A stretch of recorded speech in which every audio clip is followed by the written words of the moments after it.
God of Wealth. Ito ang God of Wealth na green. No, may hawak siyang money bag. May hawak siya money bag, gold bar. Tapos taas ang kamay niya. Ibig sabihin, tiyan mo yung puwit niya. Ang Buddha, malaking tiyan niya. Binibigay tayo ng marami pera. Pag bumili ka ng ito, ganun-ganun mo umaga, ipahit-pahit mo na pera, bigay, give me money, give me money. Kung may malaki kayo, nakita ko sa may restaurant, malaki na Buddha, dinidikit niya pera, pero ito hindi pwede magdikit. Ito ang bagong dating namin na Happy Buddha, no? Makingi kayo ng pera, yung tiyan niya, yan, high-five mo. Tapos may dumating na kasama niya, God of Wealth. Ito ang God of Wealth, yan, pera yan. Sa Chinese, we have God of Wealth. Kyotsui Taisi niya, God of Wealth, pangpasok ng pera. Sa Japan, walang God of Wealth. Ang Japan, yun, Lucky Cat. Yun, Lucky Cat ang God of Wealth. Ito naman, China, Asian country na God of Wealth.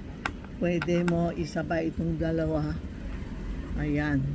Hindi na kailangan itong incense, ha.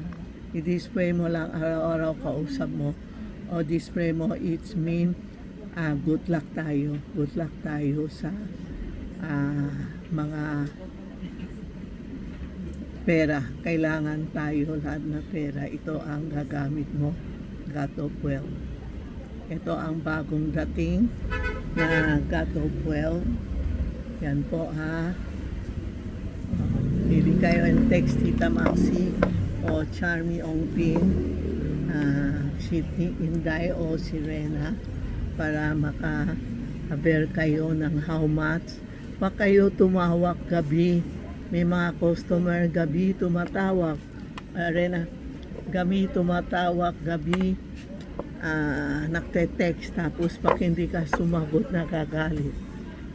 So, wag kayo tanong ng tanong pag sinabi mo presyo, pag may pera na siya.